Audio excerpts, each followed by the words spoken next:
Oh, what a big weekend it has been in North Central, and what a big weekend it is this week. We got the Headspace round, and I tell you what, he's in the right space. He's in the cab of the tractor. He joins me every week, and it's Dale Hinkley. G'day, Dale. How are you? Yeah, going well, Flowman. It's come around quick again, and looking forward to tomorrow. And good to talk North Central footy again with you on a Friday night. Oh, it is, and a bit of green. You got that in the Birchip Watcham Guernsey, so that ought to be worthwhile because Headspace has got a Headspace round and a bit of green everyone should be wearing at the grounds.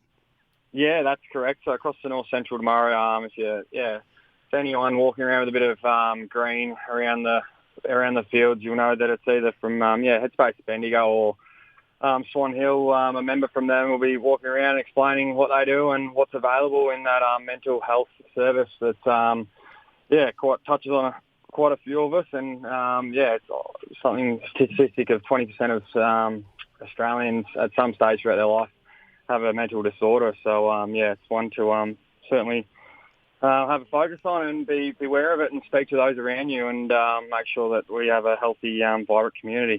Certainly need that, and the support structures are there. I know that with the terrible situation over at Castlemaine, the chaplains have been out and about, and they will be this weekend too, and leave your boots out too, of course, over the weekend in that particular situation.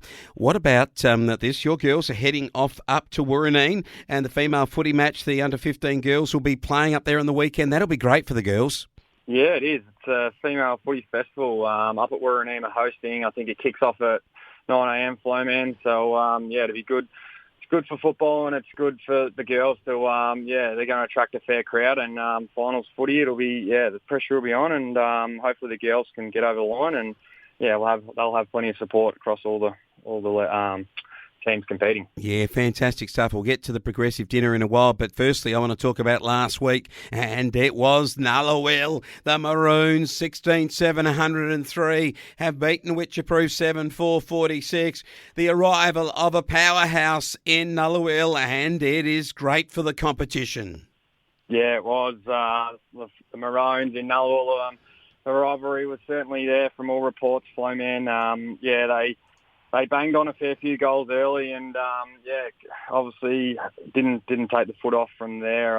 Kelly and Humphreys were really good for Nullawil and Josh Walsh was one of the better players for the Demons. But in the end, I think Nullawil just been able to have a bit more structure in all their key positions and, were able to hit more on the scoreboard than Witcher-Proof could. So, it'll be one itching story what happens in the back half of the season. Certainly will be. Andrew Oberdorf back playing again, and his 4 goals, first game of the year for him, showed why he is going to add strength to that forward line, and what a great performance. Donald 115, 1,404 to St Arnaud 3826. I noticed the St Arnaud boys too are knocking over their old club rooms. They've got the new ones built now, so apparently that got done this week. Yeah, so we usually play them in the middle of winter and it's been a bit cold and wintry and showery down there when you play St Arnaud, so it'll be always good to get in a new fresh set of club rooms, Flowman, so we look forward to that. And this game against Donald last week was a hot start to the Royals, to 10 goals to 1, but in the second half, Wayne, the Saints take a positive out of it, kicked 2 goals to Donald's 5, so they'll take plenty away from that, and it shows from top to bottom on our ladder that there's plenty of quality down the bottom, and you got to be on your game each quarter. And Dunstan, Jeeds, and Potter were the better performers. However, they've had a few injuries out of this game. I think 3 of their recruits, Wayne, have come down with some injured bodies, so they'll be missing them this week, and it'll be a mountain to climb with one of them being their captain, Ryan Hards. Also, I noticed Ross Young's out of their side this week. Sam Dunstan, 9 goals. What a performance out of 15. He's a young star. I tell you what, get over to Dad and get some wool through him, sold through them, and I'd love to say g'day to you. What about this one? Birchip Watcham, 17-9, 111 over Wedderburn, 10-10-70. Your boys, you're able to get the job done, and down that Redback territory, it was a good win. Yeah, good win. In the end, Flowman, they tested us every quarter. They play a one-on-one style and they attacked the corridor, and it obviously showed that with the high scoring from from both sides here, and they really wanted to isolate that one-on-one in their forward line. So Barnes he's coaching in a really specific way, and they're trying their best, and they're going to win some more games than they lose. And we had some good performers in Marshall Rippon, Joe Reid. Lockie Foote is also standing up at the moment in the forward line, and has plenty of toe. And Jonty Randall's filled the void with Lockie Surratt being out. So, he's starting to get a bit of confidence in the ruck as being a local product, and quite happy to have that coming through. Yeah, I'm going to put you on the spot. Lake Nandaly, 21-16. Charlton, 5-3. Who's the best Donnan? Good question, Flowman.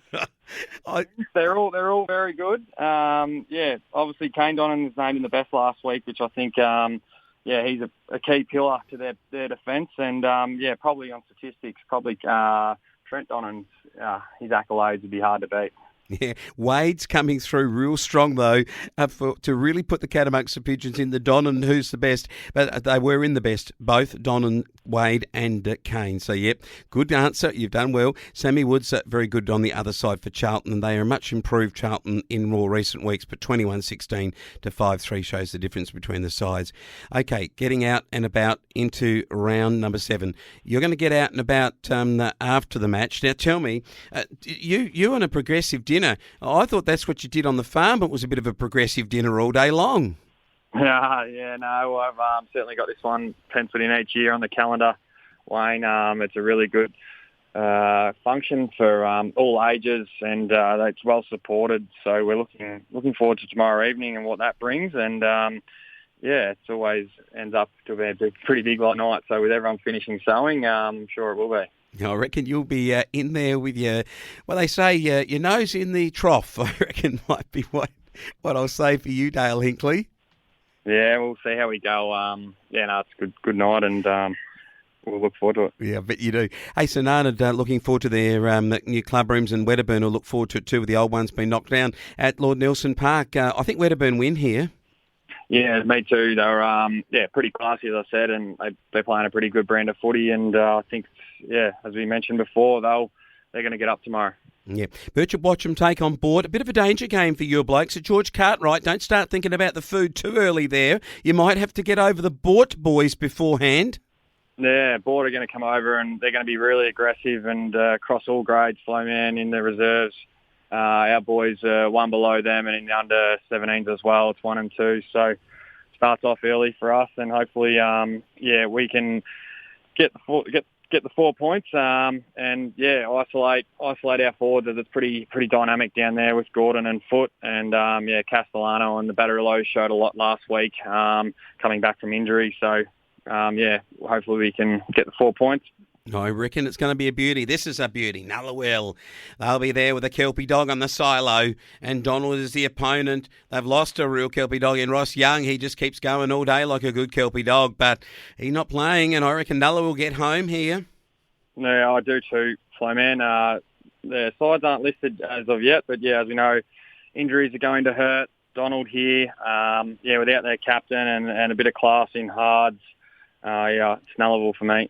I reckon so. I've had a look at the Donald side. I did actually have a peek. They've put it up on their social media, and it's got Ross Young out of their side. So you're right with Hards too. So it's going to be interesting. Sea Lake Nandaly get Witcherproof. Witcherproof go up the road here to Sea Lake. It's a tough one. They'll get past that Nullawell over. There might be cars all around the place on the way through, and they might have to take a little look, the witchy folk. But I'll tell you, when they get to Sea Lake, they'll get something to look at, and I reckon the Tigers will be too good. Yeah, it'll be a big test against the Tigers. They've got some good players coming into form. As I mentioned, Kane Donnan in the back line, and their previous captain in Luke Martin, also a great pillar for them. So they're rock solid, and they're the team to beat at the moment, Flowman. So I'll find it pretty hard for the Demons to notch up a win tomorrow. All right, it was great to see Josh Ryan, son of Trevor Ure, coach, nominate for the mid-season draft. Didn't get picked up, but is an absolute gun and does a lot of work for those with diabetes type 2. So good on Josh to nominate from out of your part of the world. And Trevor, your coach, should be very proud of him and Lachlan, and playing some good footy. Yeah, he was. Big Josh, he's a bit of a key defender, and I think he held down the last line of defence against the Western Australian waffle team there a couple of weeks, and does a bit of work in that area as well. So, it was good for Trev to get his son to represent SA. And also, great to see him nominated. I know he didn't get picked up, but gee, he is a gun footballer for West Adelaide. Well, we get the big calls here by none other than Dale Hinkley each week on the North Central. Wear some green for Headspace, and we'll catch up with you next week. Thanks, Flowman.